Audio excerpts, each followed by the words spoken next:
Good morning. On today's Money Not Math conversation, we aren't really talking anything about money, but after the conversation I had with Tate about 3 weeks ago now, I think May 6th we last talked.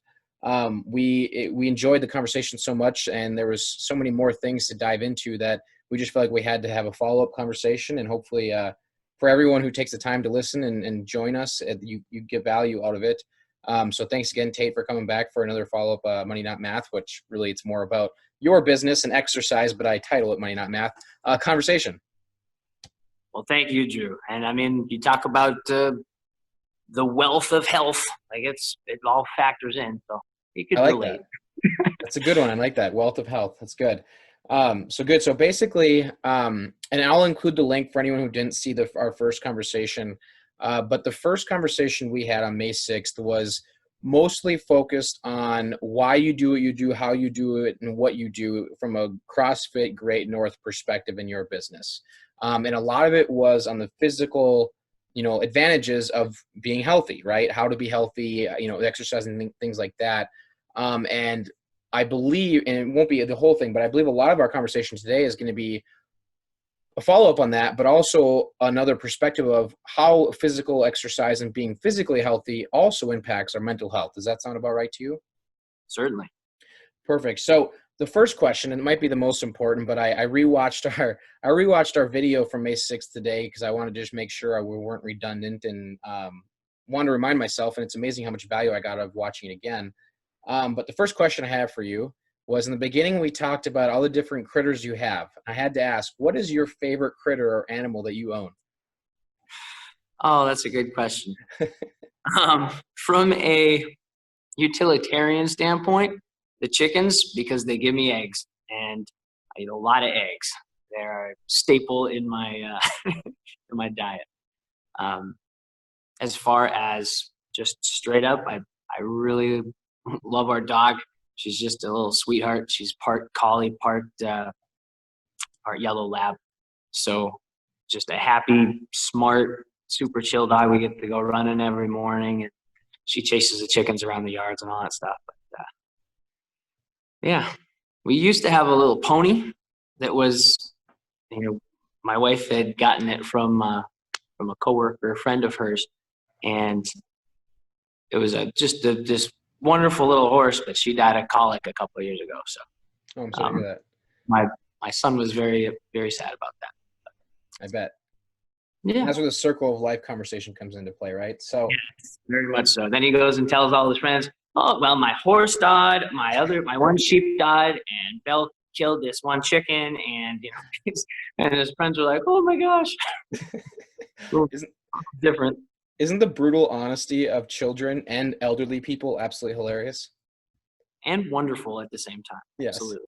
Yes. I'll tell you a story about my grandpa off air here. So afterwards, but I'm seeing a little lag on your end there. So I'll try not to overtalk you, but if you notice me pausing and waiting just to make sure you're done.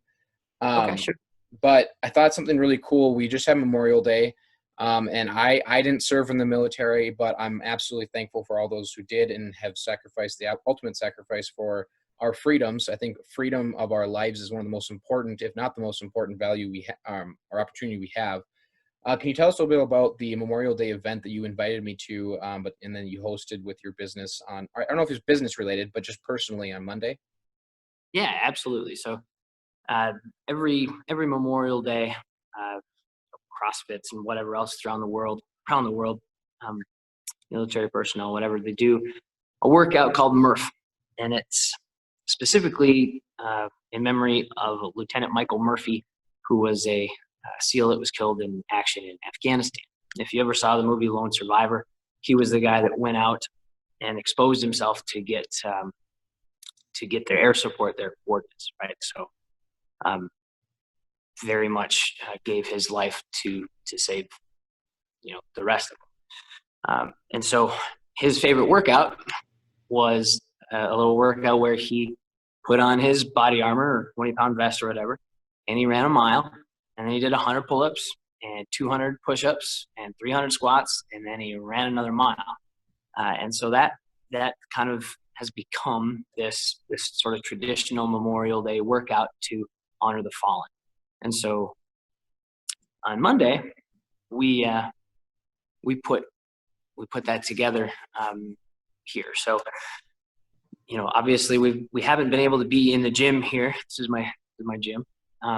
We haven't been able to be in here because of COVID, and we haven't really been able to get together. We've been doing our workouts via Zoom in the basement and whatever else. And so this was an opportunity to get together to do this. And we got permission from the city to use the park as long as we were maintaining our social distance standards and whatever else. And I did a little quick and dirty engineering to figure out how to give everybody their own station with either a pull-up bar or a Australian pull-up bar, which is basically like an inverted row. And we had a great turnout. Everybody was safe. Everything kind of went off that hitch.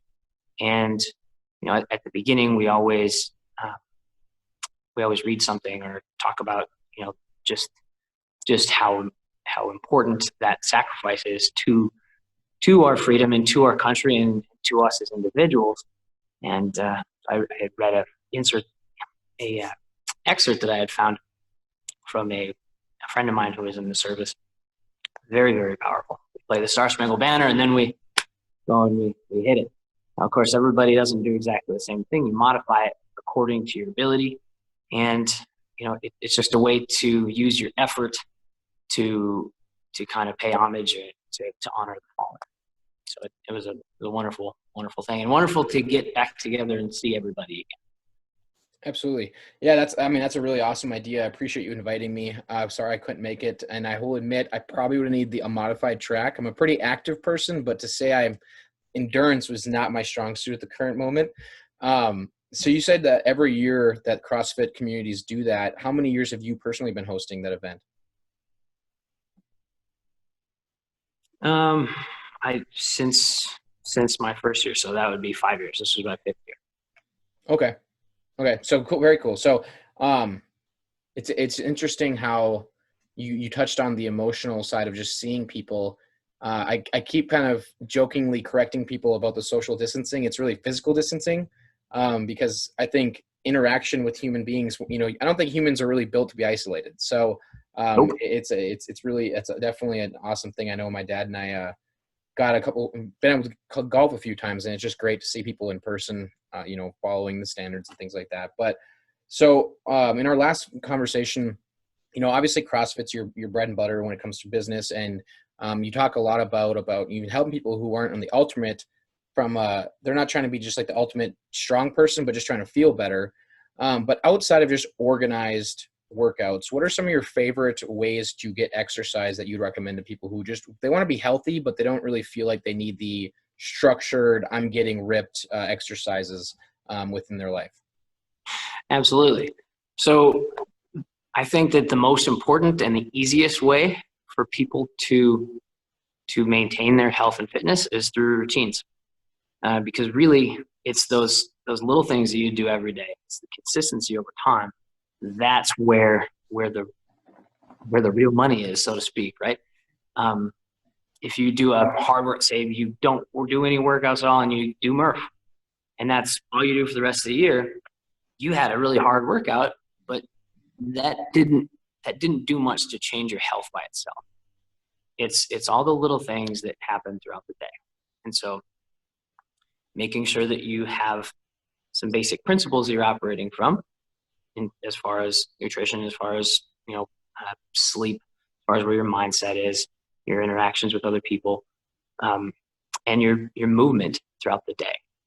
So morning routines, evening routines, very important. So my morning routine, I get up at 4:30 every day. I set a timer for 5 minutes, and you just do kind of like a improv stretch. You kind of roll around and you just kind of make sure everything still works, right? And then I go and I run a mile with my dog.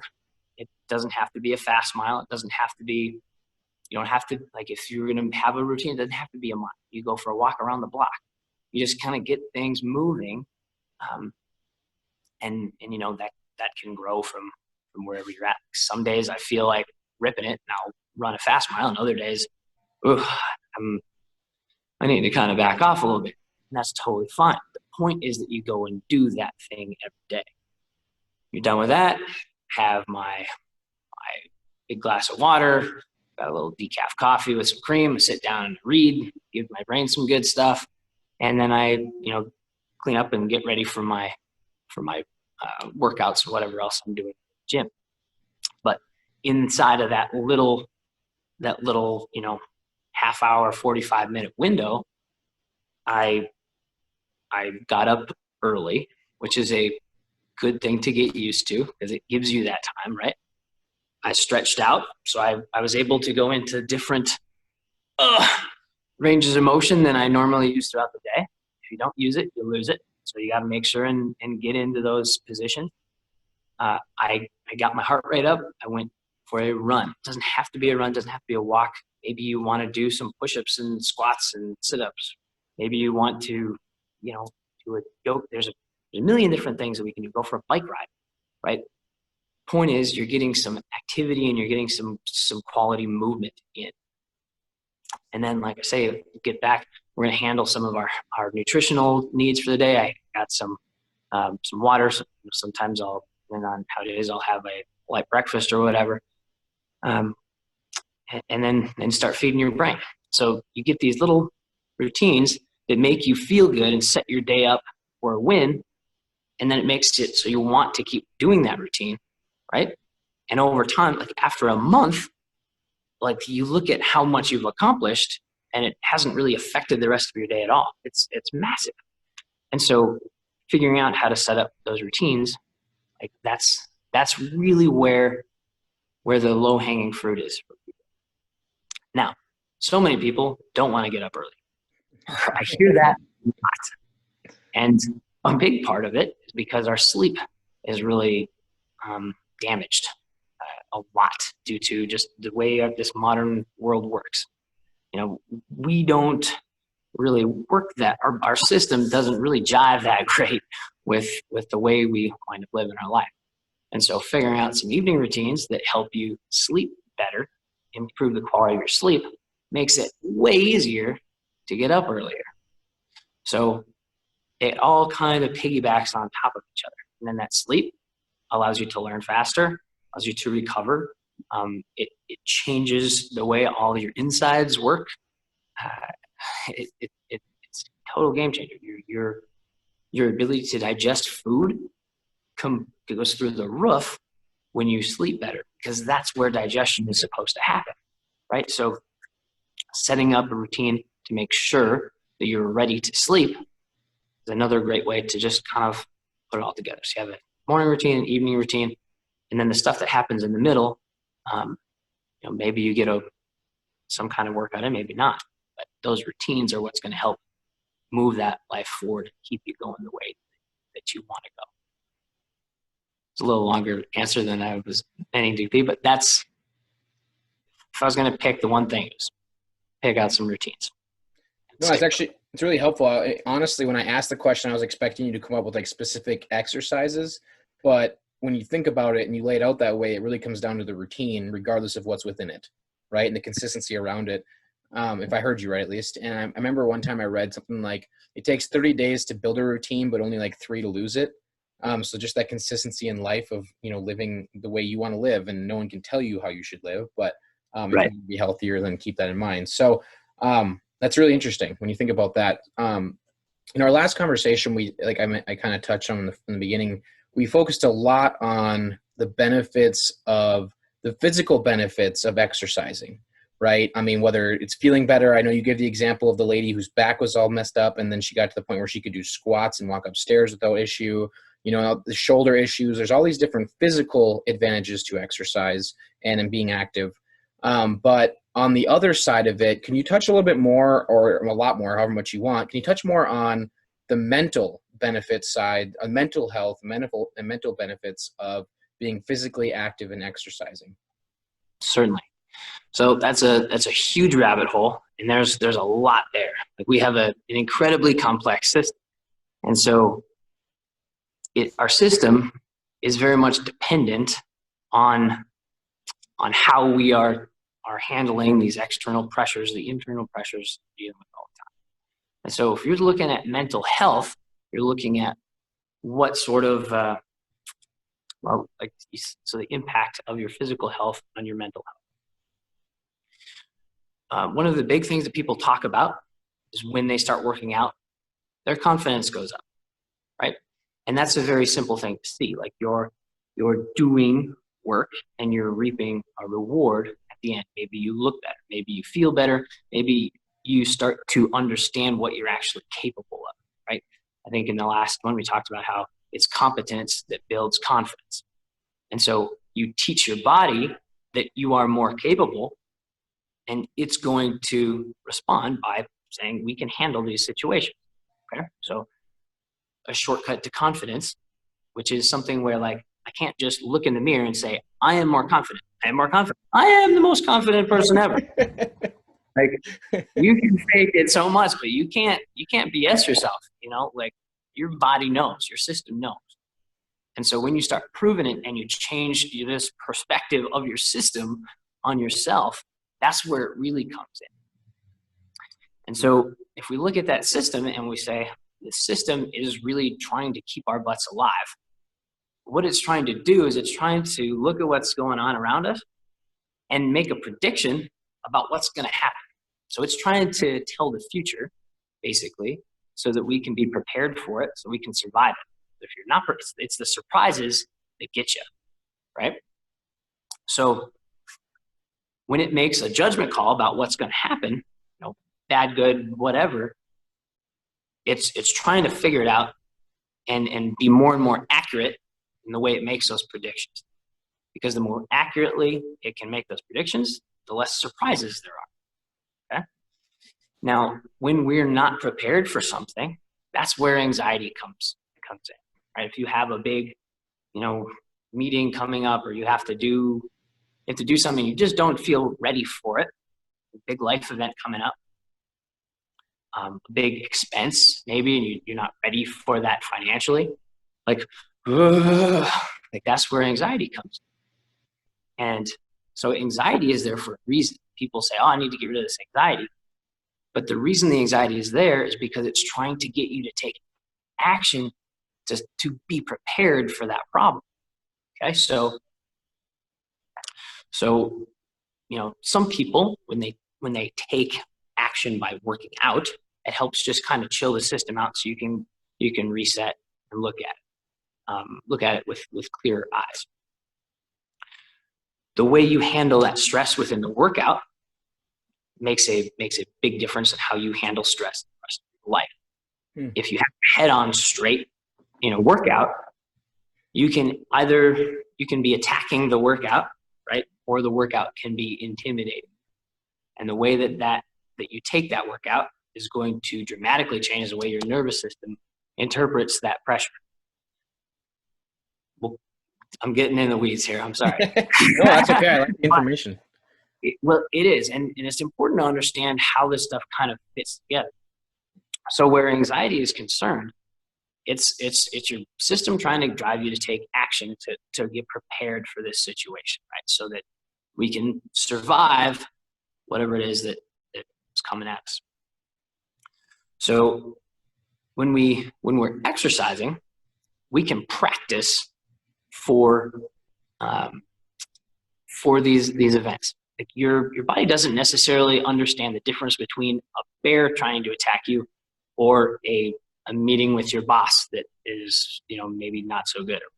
Or like, prepared for. Yeah, right. It's danger, right?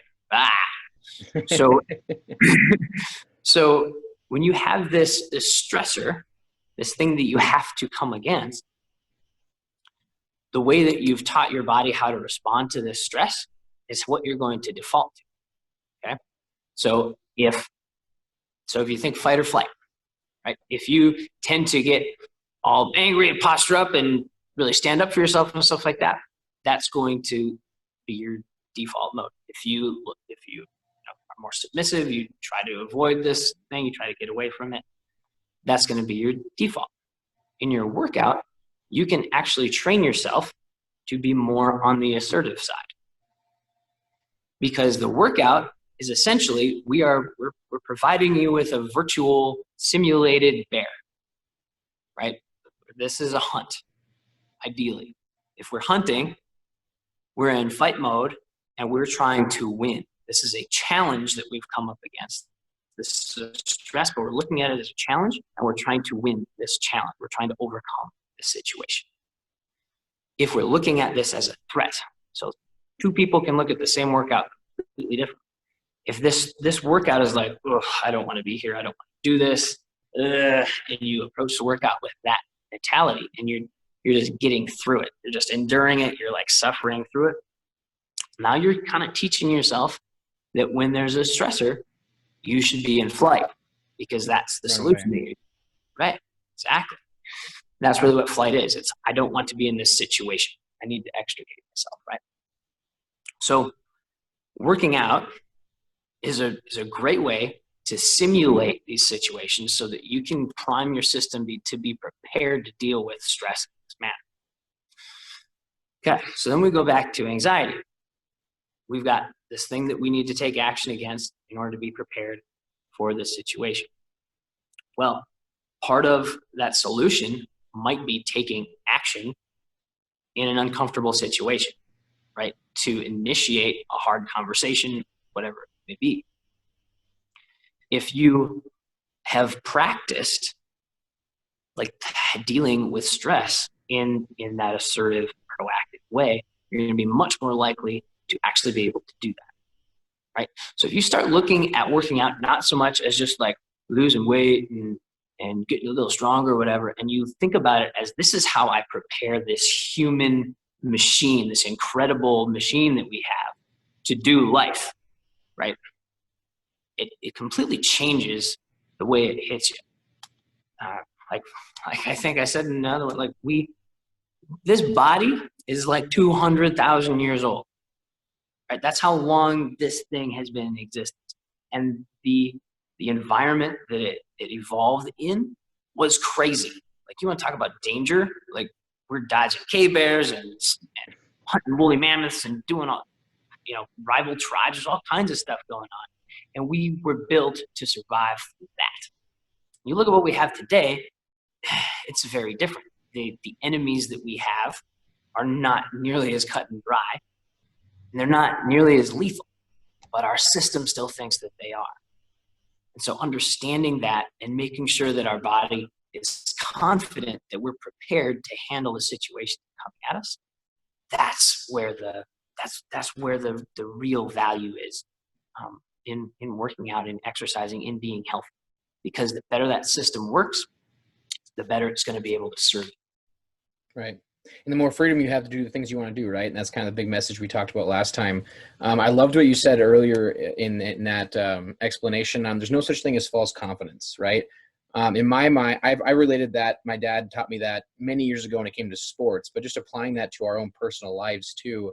It's amazing how often, whether it's, binge eating, binge drinking, binge watching, but just avoiding things we do because we're not confident to address the situation that you're talking about. So whether it's building that confidence or decreasing that anxiety, I think those are both extremely invaluable points. And one thing that I think one of the most, I don't know if the taboo is the right way to say it, but one of the most uncomfortable conversations we have in our society today is mental health, right? And depression. And so anxiety is kind of related to that, but can you touch on even just the reliefs of it doesn't have to be like CrossFit necessarily, I don't think, but just the reliefs of even being depressed that exercising can have on people and feeling better about themselves and wanting to be excited to get up in the morning rather than wanting to avoid the life that they're living. Right. Okay. So like you said, anxiety and depression are related. And just like anxiety has a function in our system, depression has a function as well.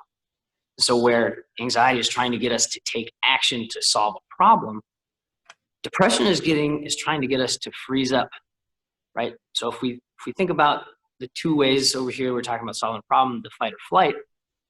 If those don't work, like if we're being chased by a bear, can't fight the bear. No, that's not going to work. We try to run from the bear. That bear's faster than us. That's not going to work either.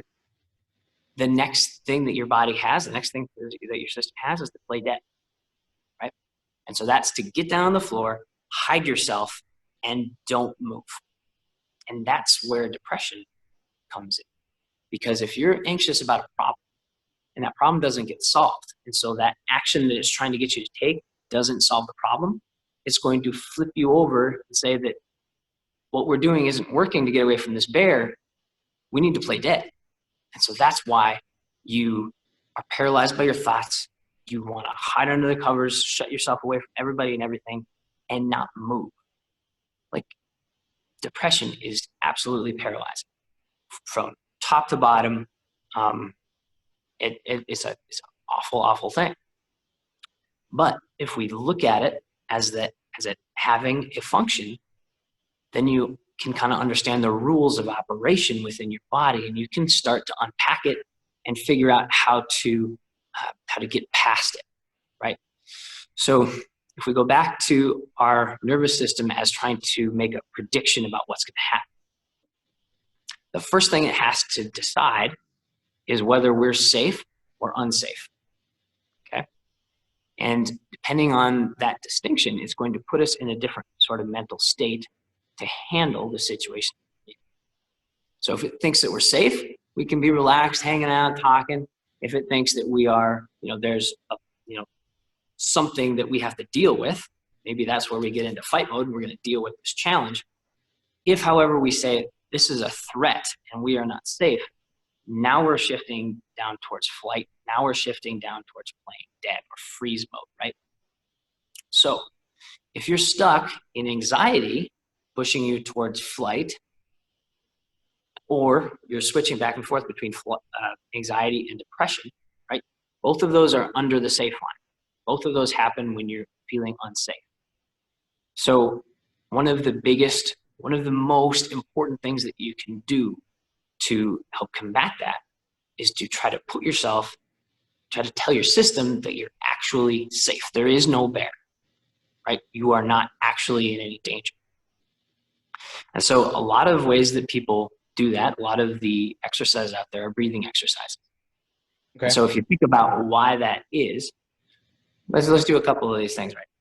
So if you go, put an angry face on, like you can see, that's a very aggressive thing, right? If you try it right now, go ahead and do it. Right? Breathing through your mouth. Like you can feel your my body got hot. My face got red and my body got hot. Like I actually could feel the tingling in my body. Yeah. Yeah. And I was laughing while I was doing it, but even just like the slight doing it, I could feel a difference. Yeah. Just a few breaths and you change your facial setup, you change your posture, you're getting more towards that fight mode. Now, if you go like this and you go, you can feel yourself ramping up towards that flight mode, right? It's just these little things. And so what happens when you're panicked? You're taking those short, fast breaths. You get all kind of crunched up like you're bracing yourself from something. And so you can see that just from those two things, your breathing has a massive effect and your posture has a massive effect on how your mental state is, right? So if we're going to take the state we're in and try to make us safe, what we're thinking about, like if your body thinks there's a bear that's attacking you and you're playing dead, and suddenly you sit up and you start taking breaths like this. Well, that bear would eat you, right? Because now we're not playing dead. So by continuing to take those nice calm breaths in a nice calm stance or posture, you're telling your body that there's actually not a bear there, right? So your system basically goes,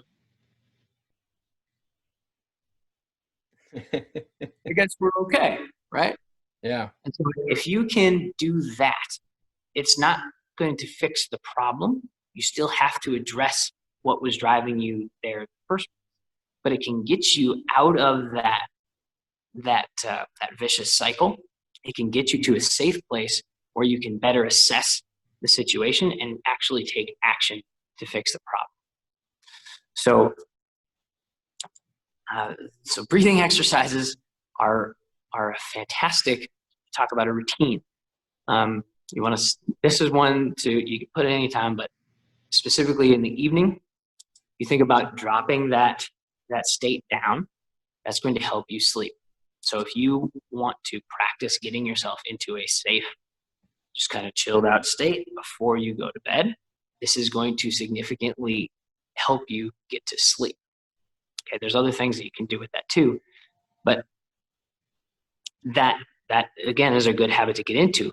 The more we can understand the level of control we actually have in our state, and the more we can take control of that, again, the more we can have our body serve us rather than feel like we're just hanging on to your life. So really simple, really simple breathing exercise to do is called ocean breathing. You breathe in through your nose, out through your nose. And when you breathe out, you're kind of trying to make a sound like you're going to fog up glass. You're like going, but through your nose. So you go,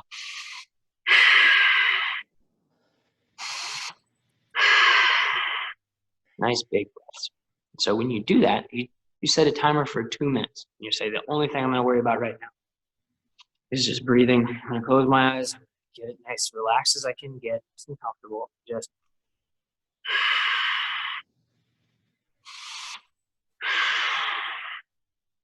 don't want to use a timer. You can pick a number, whether it's 10, whether it's 20, 30, whatever. The more you can do that, the more you're going to shift that state. There's a lot of other breathing exercises out there. Big one that I use is Wim Hof, Wim Hof method. You can Google it. He does all kinds of crazy stuff, but his whole method is just based on breathing and trying to work with the body instead of fighting your body, right? So when you talk about depression, you talk about anxiety, you can feel so paralyzed, you feel so helpless, and you just kind of get stuck back and forth. You're never both at the same time because they're driving you in different directions. But when you flip back and forth between the two, the only real way to get yourself back out again is to find a way to get yourself safe.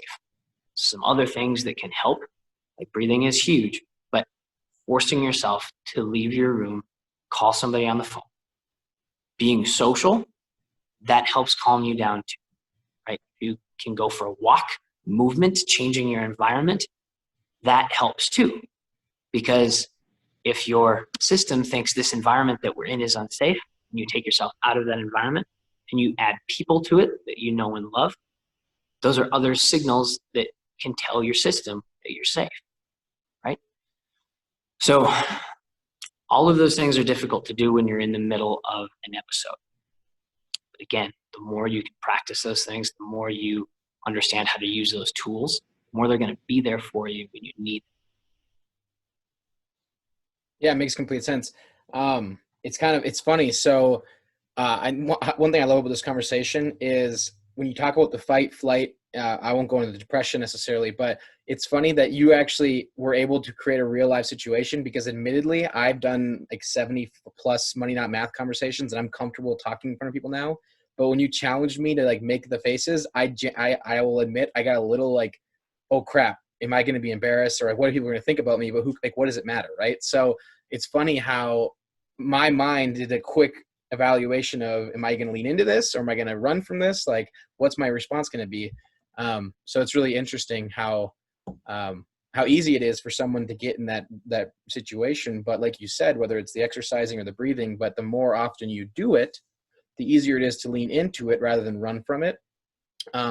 And because this is money, not math, I'm going to just do a quick outline and then actually ask you a question. But in my world, right, if I want to relate the fight versus flight versus depression, I'll just leave it at flight as kind of those two being one in the same category. I find for many people who want to be more financially successful, who want to do better financially, who want to save more, who want to achieve their financial goals, they have all these wants and they're good and they're great. But unfortunately, the natural nervous system is either to fight it and say, I don't need that, or I don't agree with you, or, whatever it is, or run from it. I'm embarrassed by my situation. I don't know who to talk to. I don't want people to know where I'm currently at. So I'm going to run from the situation and just hope it gets better. So that I find that happening often, where people, when they finally do have a conversation, go, wow, that was really a lot easier than I thought it would be. I'm really glad that I had the conversation, because it wasn't as scary as I thought it would be. So from your perspective, I don't expect you to be the expert in my world, but you're much more of an expert in the mental health side of things. What advice would you give people, whether it's the financial side or just trying to achieve something new in their lives, whether it's going to the gym for the first time, going to their financial planner for the first time, or going, whatever it is, something for the first time? What advice would you give to those people on just taking that first step and even leaning into the vulnerability, as Brene Brown would say, rather than running from it? Right. No, that's an excellent question, and definitely something that plays, like you say, across the board anytime we're trying to get into a different sort of situation. So the other side of this whole prediction machine is how those predictions play out in our heads. We tell ourselves stories about what's going to happen all the time, right? If we can accurately predict the future, right, we don't have surprises. And we can minimize surprises, we're much more likely to survive. At least that's how it has always been. Surprise, it can equal death 200,000 years ago, right? A mammoth around the corner or something. Right. Ah! Right? So if we're geared that way, and we're always looking, we have this, not just the senses that we're using to make these predictions, but we have this brain that's also trying to figure out what's going on. And so you wind up associating different experiences with pain. Like maybe you were embarrassed in a certain situation, or you felt shame or whatever. And so within that situation, you build this story like, I need to avoid those situations because there's pain there. Like, so you just start doing it, and you have these stories that kind of become your pet excuses. Like, you know, for working out, there's a million of them, obviously, right? There's 1,000 reasons not to work out. A big one that I always hear when it comes to CrossFit is, oh, I could never do that, right? That's a limiting belief, and it completely shuts off a whole section of activity or whatever that you can be doing. So, you know, for money, it's the same sort of thing. Like, you look around and it may look like everybody is super successful. Everyone has more money than I do. Look at the nice cars they're driving. Look at the nice house they have. They must have the successful business they have. So you get these stories in your head, and you don't want to look like the one in the tribe that is at the bottom of the totem pole, because that was not a good place to be in our longer history, right? That's a good way to get picked on, to get shut out of the tribe, to get your stuff taken away. Like, who knows, right? So there's danger in feeling like you're lower in that social hierarchy. And the truth is that doesn't happen anymore. Like, there is no real lethal consequence to being in a tough state money-wise. But unless we walk through that story and we say, okay, what's the worst that can happen? Why do I believe it this way? Why is this the way that I'm understanding the situation? Why am I not doing this thing when I know that it's actually what I need to do to solve this problem? Why am I letting this block me? And you walk through and you start picking it apart. You ask these questions, you turn it upside down. You say, okay, so if I don't do this, what's going to happen? This path is going to lead to a lot more pain, actually. If I do this, what's the worst that can happen? People might make fun of me for being, you know, in a tight spot, for making stupid decisions. You know, there's a lot of things that we do that we know that we shouldn't do, and then we wind up creating these messes for ourselves. And it's a tough spot to be in, and it can be embarrassing. But like you say, it's talking to a financial planner, it's talking to somebody who has the skills to help you out. Like, if you're in pain, seeing a physical therapist, coming to see me, whatever it winds up being. There's a problem and you need it fixed. Talking to the people that know how to fix it is the way through it. But if you set that wall up and you don't let yourself go because of XYZ excuse, it's never going to get better. And then it's just going to cause that anxiety to go through the roof. Right? Mm-hmm. So, I mean, the real battle with everything is between the ears. And the more you can be aware of what's going on in your brain, in your heart, in your body, and question why those are there. Like, where is that pain coming from that I'm trying to avoid? Like, was I embarrassed that I didn't have enough money when I was in 4th grade to buy a thing at the concession stand when everybody else was? Like, I mean, there's these silly little things that your nervous system will latch onto. Like, this is something we need to remember in the future. And you do enough digging and you find those, and you just take them apart. You got to get rid of them. And then you replace it with asking for help actually will get me what I need, and it will be a good thing. That's how I actually avoid pain, whatever, right? I'm no expert in this. I've got a lot of these things myself that I'm working through all the time, but that's the only reason that I can talk about it. Because, same with physical health. A lot of these things that I've dealt with are things that these are problems that I've come up against and I've had to solve, either for me or for someone else. And that's really the root of it. You have to figure out where this story is in order to get past it. Absolutely. So it's just walking through and kind of being honest with yourself and having the conversation, if I heard you right, and understanding. To a certain extent, it's just saying, who gives a crap what other people think? This is what's going to be best for me. At least that's the way I say it to myself. Sure.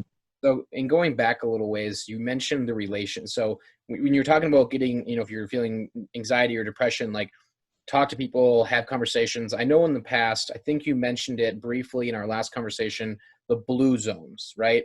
And I know relationships is one of them. Could you dive more into the blue zones that so specifically impact our lives from a not only just a happiness standpoint, from a longevity standpoint and how long we live?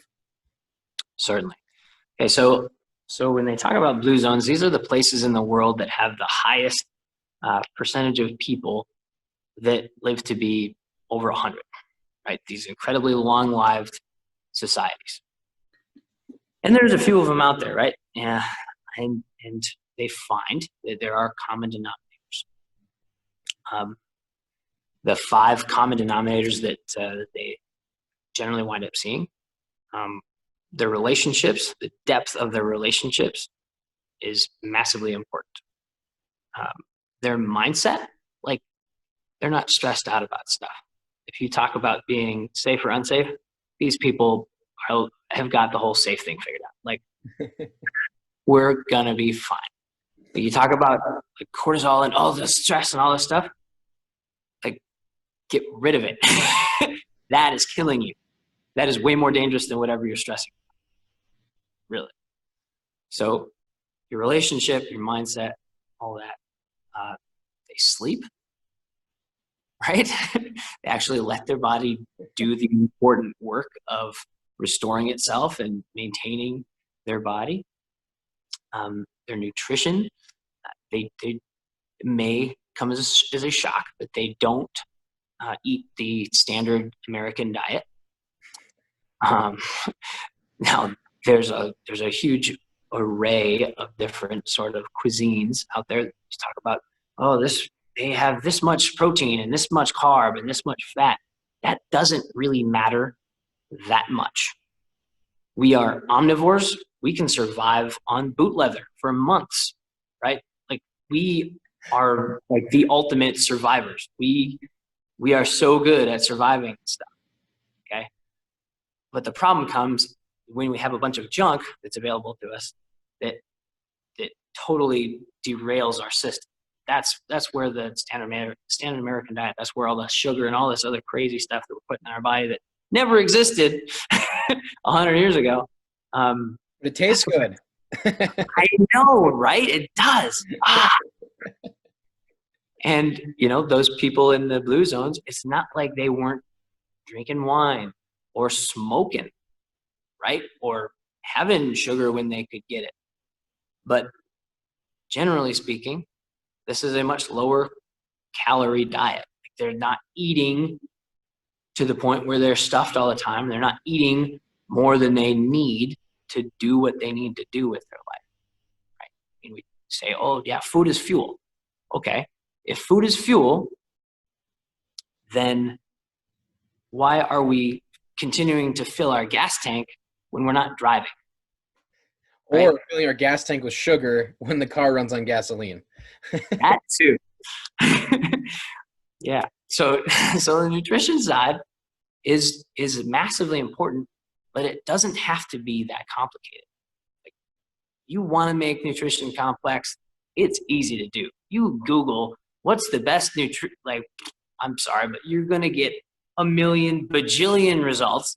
This is crazy. So there's 50,000 new books on diet and on like nutrition and health published every year in this country. 50,000 new books a year. Right? There's not that much new information. No. It's mostly spin, right? But you can see like people trying to solve this problem. They're like, oh my gosh, where do I start? And the devil's in the details. But one key concept is that the principles are few, the methods are many. If you understand the principles, you can make your own methods, right? And so that kind of goes with the whole thing. We have this adaptation machine. It's incredible. If we abide by the rules that govern our nature, that's how we get this body to do what we want it to do.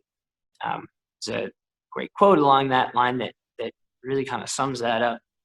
Sir Francis Bacon, he said, nature, in order to be commanded, must first be obeyed, right? So when we don't obey the natural laws that govern our body, that's where we run into disease. That's where we run into these problems. And so these people in the blue zones, they're keeping their nutrition very simple, and they're obeying the natural laws of their body. They're connected enough to their body to understand, what it feels like to eat something that is good for you versus eating something that doesn't work that great for you, right? They're connected enough to their system to feel the signals. If you don't feel the signals and you're eating junk food, your signals are jammed. It's still hurting you. Just because it doesn't feel like it's hurting you doesn't mean it's not hurting you, right? So, and then let's see, the fifth one is movement.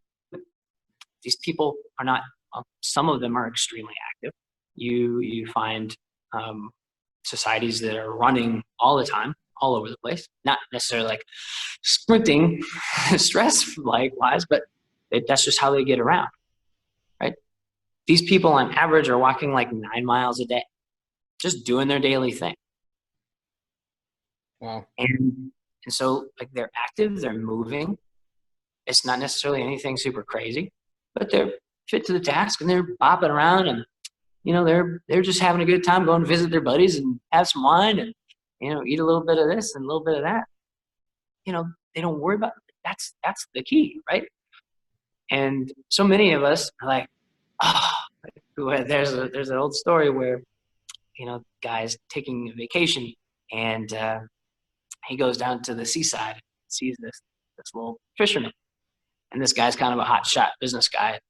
So he goes and talks to this fisherman and says, well, you could do all these things to increase your fishing business, and you make all this money, and so the fisherman is saying, well, okay, well, why would I want to do this?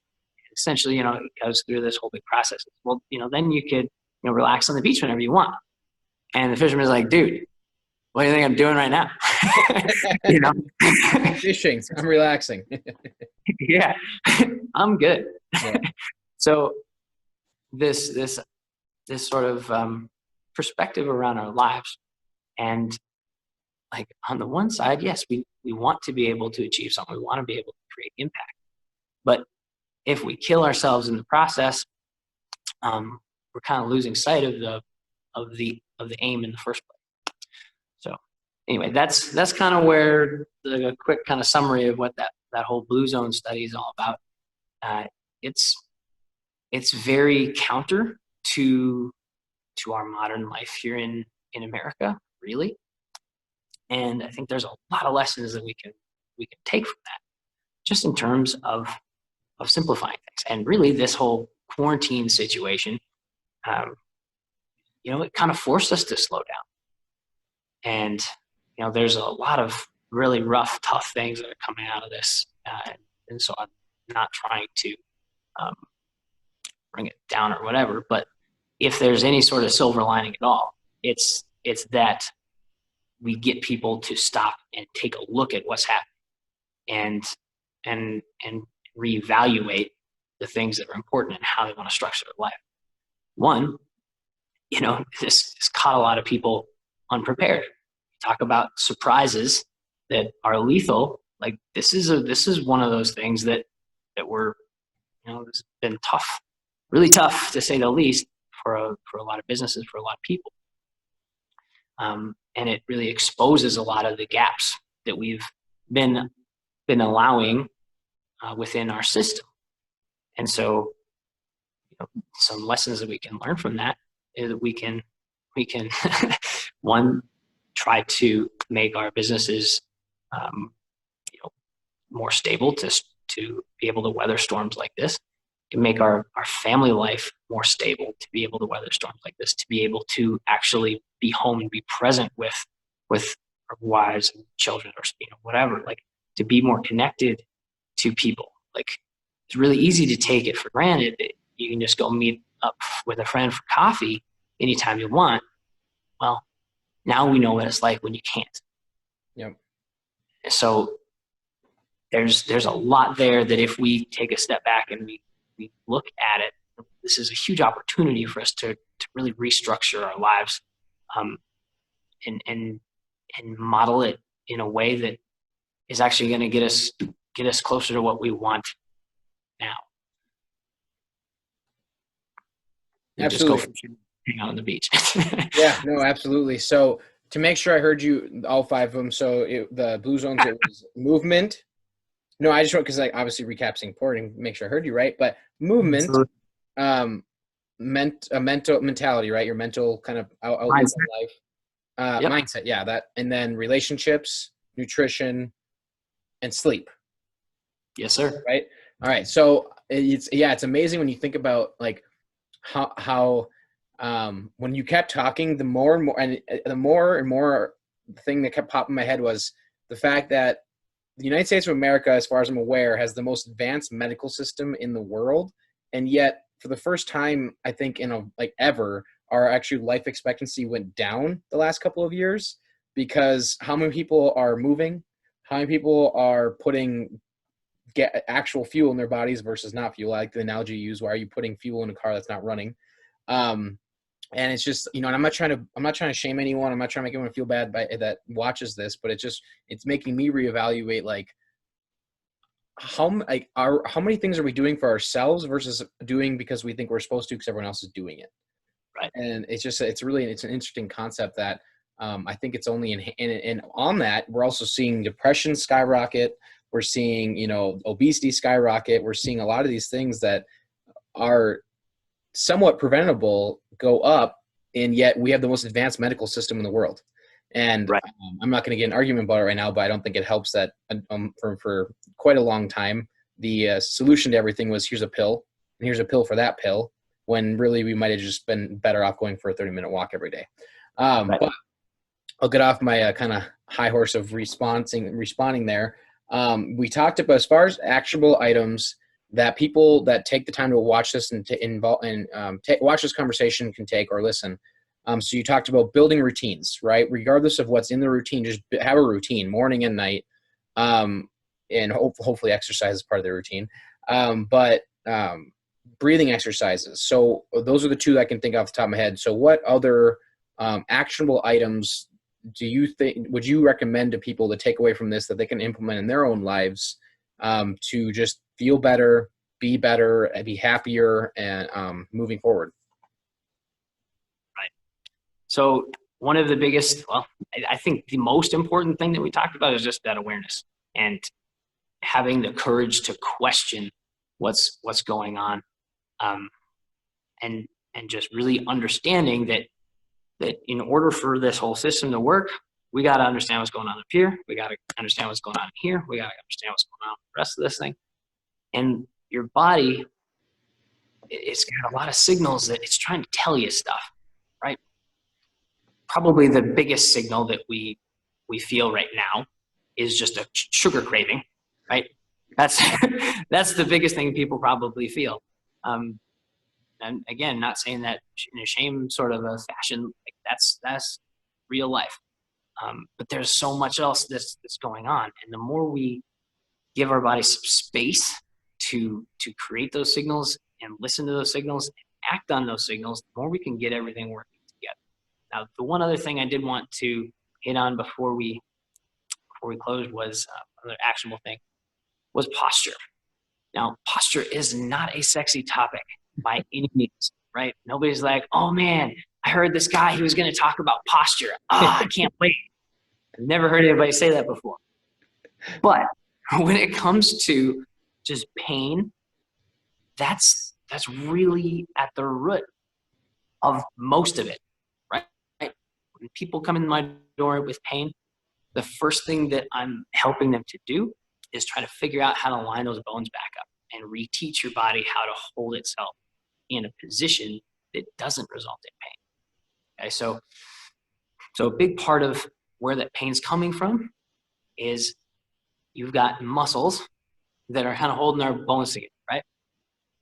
And if our bones are kind of lined up in the wrong spot, the bones don't get to hold the load, right? You're putting pressure on the edges of joints in your back or whatever, and this load winds up going into the joint instead of on the bones, and that creates a lot of extra tension there that doesn't belong there. And so, keep it really simple.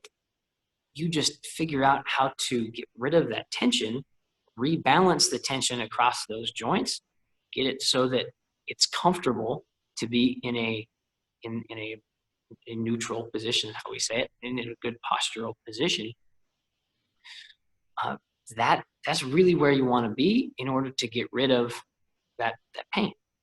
If you can do that, if you can talk to your body and tell it to reorganize itself and teach it to reorganize itself so that the tension is going where it belongs, the pain goes away. And so there's a lot that kind of goes into that, but the root of the whole thing is just good standing posture. And you can apply it to sitting, you can actually apply this to sleep, you can apply it to walking, all that stuff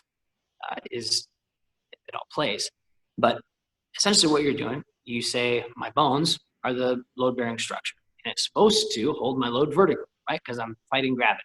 So it's like building a block tower. So if I can line up on my bones like a block tower so that my bones can hold weight, takes the pressure off of joints, off of my muscles, and other sort of connective tissue.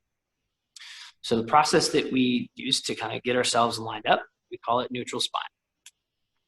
This is also going to come into play as far as like building good technique, good form in various exercises. This is kind of the root of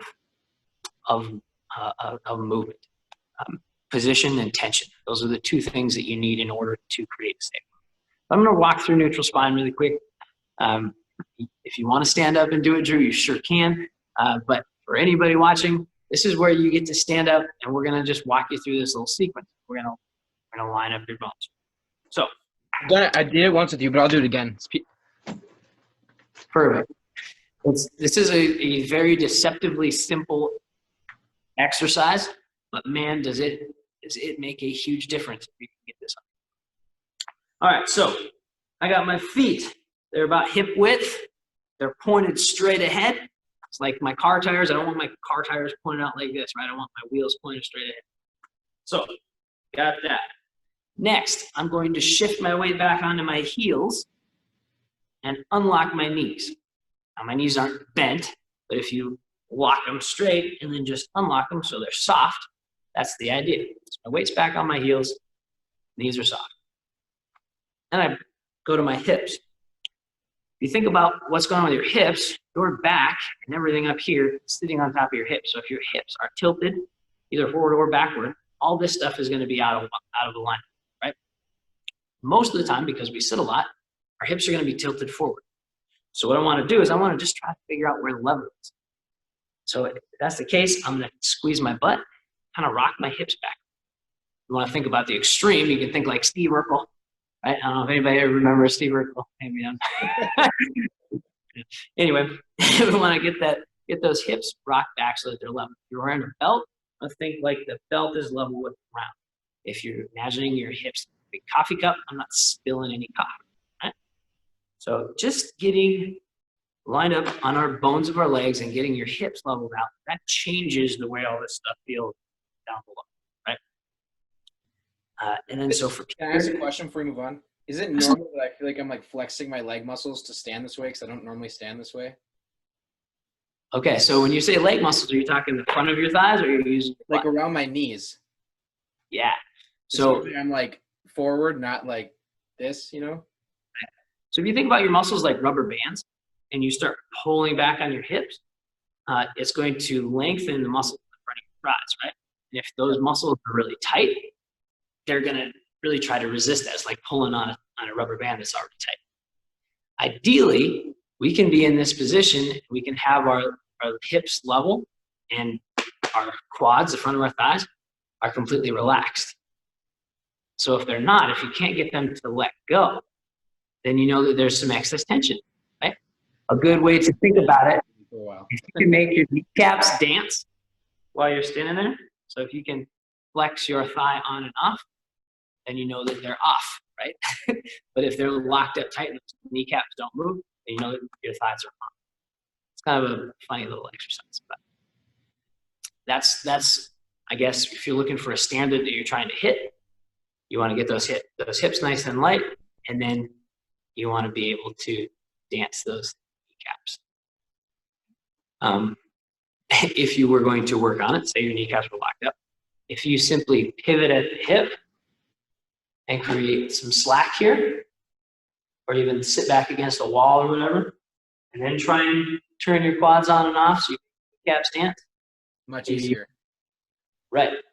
And so what you do then is you start standing up slowly and keep dancing them. You figure out what point the tension is so great you can't do it.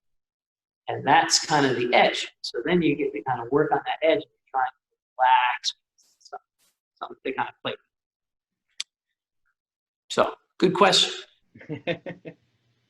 Okay. So quick recap. We got our feet straight ahead. We're back on our heels. I got my knees unlocked so they're nice and soft. I got my weight back on my heels. I think I said that. I'm going to rock my hips back so that they're nice and level. Now, moving up the chain, I want to get my rib cage leveled out to my hips. So a good way to kind of approximate that, I'm going to make a box with my hands. I go one hand palm up right under my belly button, the other palm down right under my sternum. And so I make this little box. If I pull my belly button in, I close the box. If I point my chest, I open the box. I do a little bit of both, try to get my hands to line up nice and even. You can sense that my ribs are pretty well stacked on top of my hips. If your hips are a coffee cup and your ribs are a coffee cup, you could go and it would fit together perfect, right? That's kind of how we're trying to get this set up. Okay, so if I'm there, I've got probably using my butt a little bit to keep my hips where it is, got my belly button in a little bit, I'm pulling up in my chest. I'm gonna go to my shoulders next. So if I kind of rock my shoulders back, pull my elbows in, rotate my arms out, relax them down, that's where my shoulders belong, okay? So that's a nice, even position back here. Now where most people's are, because we're stuck on computers or phones, they're here, right? And all this is pulled down. Get back here, you can see that that's much more stacked. Now, the last piece is your head. Again, with the whole computer thing, we get our necks out like this. If you think about, you may know some elderly ladies or whatever, this is sort of a typical thing to see, where they get hunched over. Yep. that comes from this chin being out here for 40, 50 years. Okay, that they started just as straight as you and I.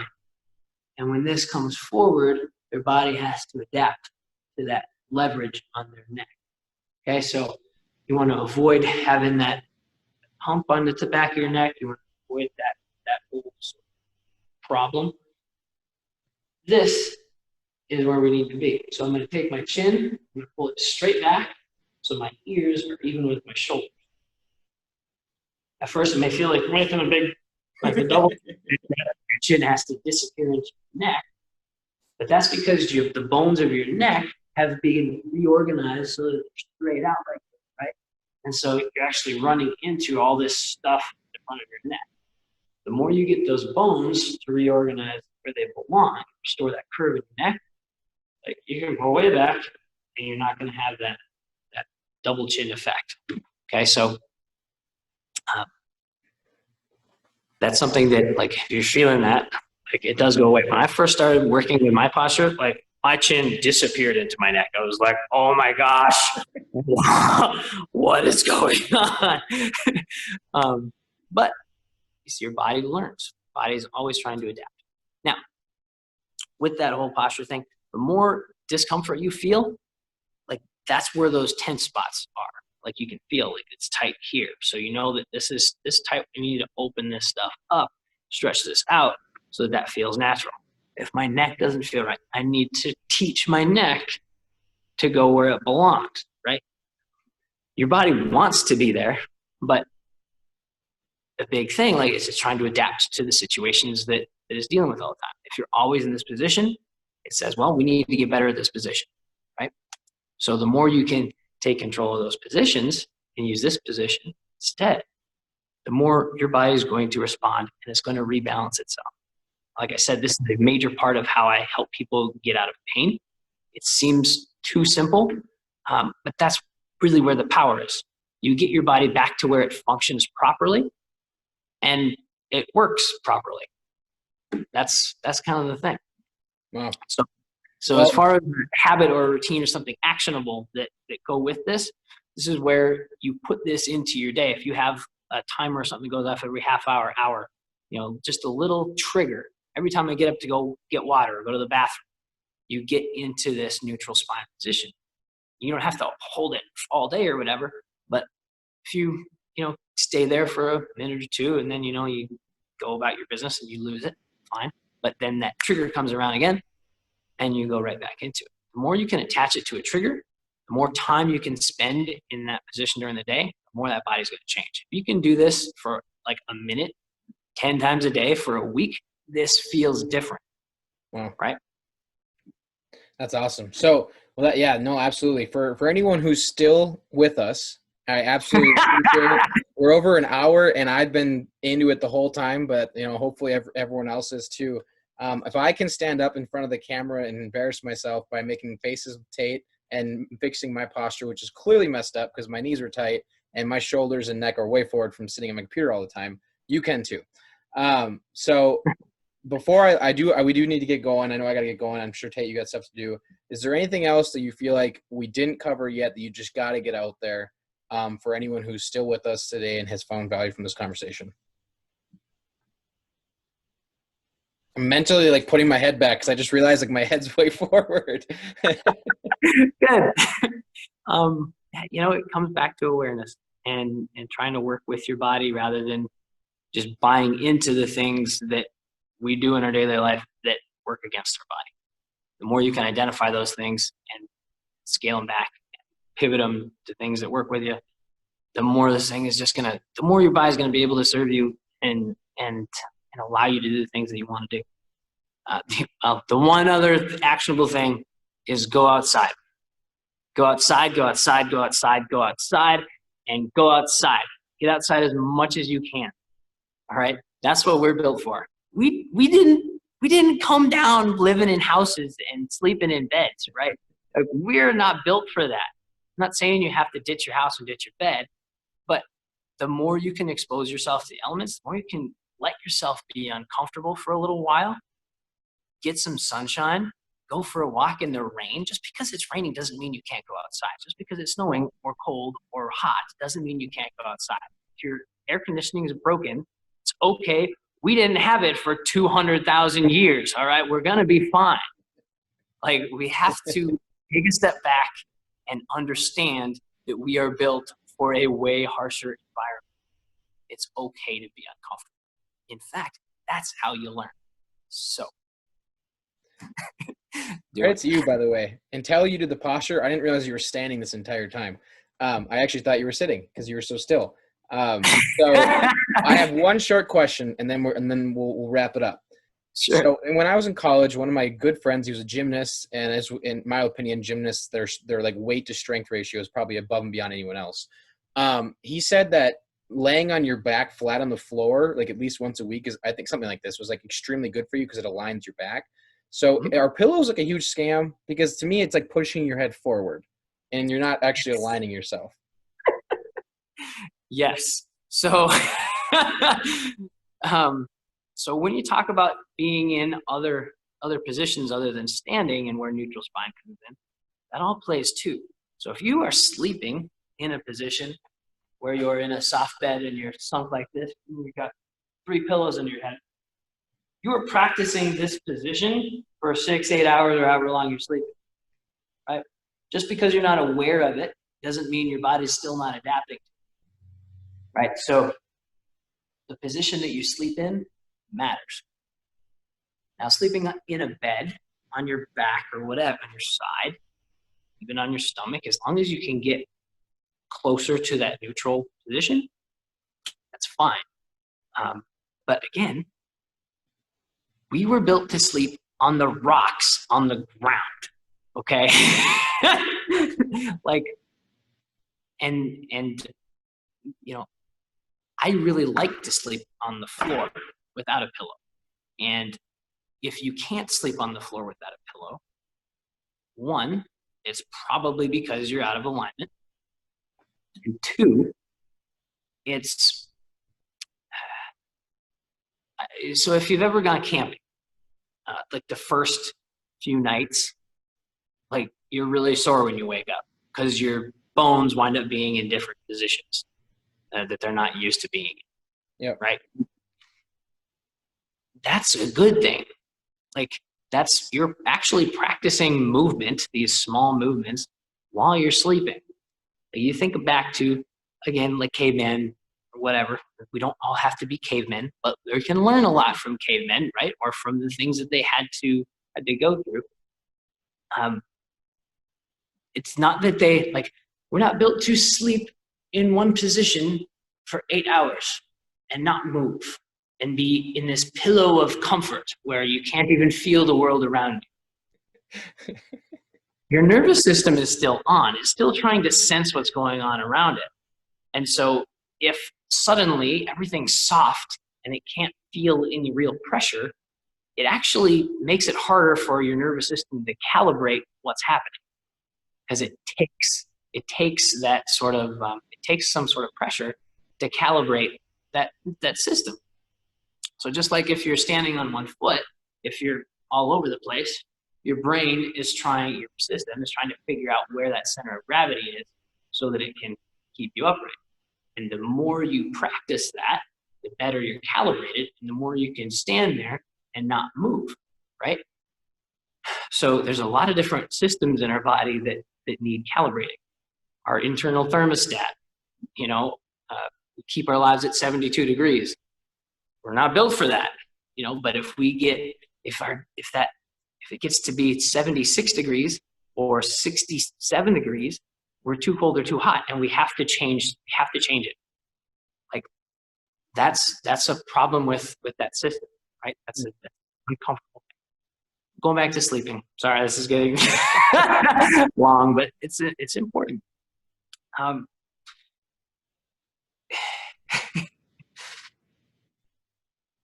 Get yourself in a good position. Again, don't be afraid to be uncomfortable. If you try to lie in your bed and, either get rid of your pillow or whatever, it's very uncomfortable. Well, then you need to kind of work your way up to being flat. Okay. So if you're used to using 3 pillows and you go to no pillow, your neck is going to be really, really sore. If you even are able to sleep, like, it's not going to be good. Take 1 pillow out, do 2 pillows instead. See what your low back is doing. If your back hurts in your bed, try putting a rolled up sweatshirt underneath your low back, right? Try tipping your hips so that they're neutral before you go to sleep so that you can spread that spine out. Your friend that was a gymnast talking about spreading out on the floor, absolutely. The whole point of that is to line up those bones, right? The other side is that your bones aren't actually loaded when you're on the floor. You're loading them. You're loading them on the floor, and so part of that is that your muscles don't have to support your load, and getting them to relax and let go so that they can shift in a safe way. Like, having that floor there gives that system the idea that it's safe to let go. That helps those bones move back to where they belong better. You should be able to lie down on the floor completely outstretched and tip your hips back so that your low back is on the ground too. A lot of people can't do that. I can't. But yeah. And so that's something that is worth practicing, because, you know, you talk about one of the biggest problems where pain's concerned is low back, right? And the number one thing that you can do is to get those hips set right. Get that neutral spine. Because if you think about what's going on, all right, we're going to illustrate this really quick. Stand up, Drew. We got one more thing to do. Okay, let's get ourselves close. Go ahead and get back on your heels, unlock those knees, shift your hips back. So that's where you unload that low back, right? You're setting up those hips so that now your low back doesn't have to be tilted. Now I want you to take your hips, take your body weight, push them out past your toes, and just keep going. Where does all the stress go? Lower back. Into your lower back. So if your hips are tilted forward all the time, you're pawing on your low back all the time. So there's a lot of ways to stand like this. If you have your knees locked out and you stand like this, I'm kind of exaggerating, but there's a lot of people that stand like this. That's a problem. So having your knees locked can lead to this. You know, if you ever hang out with contractors or farmers and stuff, they wind up getting into this position a lot more. They kind of swing into their low back, right? Yep. And that does the same thing. A lot of those guys have low back problems, and a huge part of it is just how they're lining themselves up. So, yes, pay attention to how you're lined up when you're sleeping. You don't need a pillow. You don't actually need a bed. If you want to get rid of your bed, you can. You have my permission. You can sleep on the floor. You don't have to. Would it be good for you to get used to sleeping on the floor? Yeah. Try it for a week. Try it for a night. If it's really, really uncomfortable, you know, you got some work, use it as a little test from time to time. It's not going to kill you, right? So. Yes or no question, you have to get going. Do you sleep with a pillow? Sometimes. Sometimes. But, all right. So. But here's why. So. You can't do yes or no. It's impossible to go yes or no. That's okay. Let's finish. I'm curious. My wife sleeps with a fan, and I don't like having a fan blasting on me. So I actually sleep on my side, and I have the pillow there so that my head can be lined up, right? So otherwise, I'm cranked like this, and that's not right. So you put a pillow under there, you have your head propped so that it can be nice and level, and you can level everything else out. Cool, fine. As long as you're getting toward that neutral position when you're sleeping, that's the biggest thing, okay? That's where you're practicing neutral spine while you're sleeping. So to clarify, for anyone who thinks you're crazy for telling them to sleep on the floor without a pillow, you're saying if you lay on your back, but if you lay on your side, it's actually better to have something there to hold your head up? So I sleep on the floor without a pillow on my side as well. But with that, so you're going to find, Drew, after you have your child, that you're going to have to camp out sometimes. sometimes for an extended period of time, extended, maybe months. And so it's a really good time to practice these sort of things. But so I spent some time in Africa, and one of the things that I learned there is how they sleep, because the houses that they live in for the most part, villages, are maybe 8-10 feet by 8-10 feet, and they're sticks and cow manure with a thatch roof or whatever. Like those are the building materials they have. This is on the desert, and so they'll sleep on their sides typically, and they'll have one hand under their head, and their other hand will be between their knees, have their knees up like this. So that kind of keeps that space between their knees, that keeps their hips in the right position. And so if you lie down on the floor and you think about that, you can kind of curl up, you can get into a relatively comfortable position, and you can sleep like that. You might have to shift a little bit from time to time. That's okay. It's one more thing to to consider. Absolutely. All right. So I kept you for 20 plus minutes longer than I thought I was going to. I love the conversation, but that's a really long time for anyone to maintain attention. So I promise for anyone who got this far, I will release the whole video, and then I will break it up over days to come and put snippets out there if you just want to watch parts. And I hate to ask, but I have to. For anyone who takes the time to watch these, please, please, please don't hesitate, or actually please do, if you found value, like, comment, or share. I don't like to ask, but it's with the way the algorithms work on social media, it's the only way for the valuable information Tate's provided us to be seen by more people. If no one likes, shares, or comments, it basically is only seen by 10 people. So please do that if you've gotten this far in the conversation. We really do appreciate it. I know I love this. I've loved the value of the information I've received today, and I hope a lot of other people have too. Tate, thank you so much for your time. I will continue to enjoy challenging myself to improve myself individually, as well as I will enjoy continuing the conversation with you on many different categories going forward. That's all I have for you today. I don't know if you have anything last comments, but otherwise I'll let you go. Yeah. So on the just like share thing, like it is hard to ask for that stuff, but really like the greatest compliment that you can give somebody that's trying to put out material like that is to take the time to like, comment, share. It's a simple thing to do, and it really makes a big difference. Like Drew was saying, to get things out there and to just make it, it takes a lot of work. Like 70 plus shows that Drew has been putting out here, and he talks about a lot of things that are very, very useful to a lot of people. And just having that engagement is so crucial to being able to keep going. And so, you want to keep seeing more, like this guy's stuff, because it's gold, and share it, and share with your friends, talk about it. It's important to talk about these things that Drew's bringing up.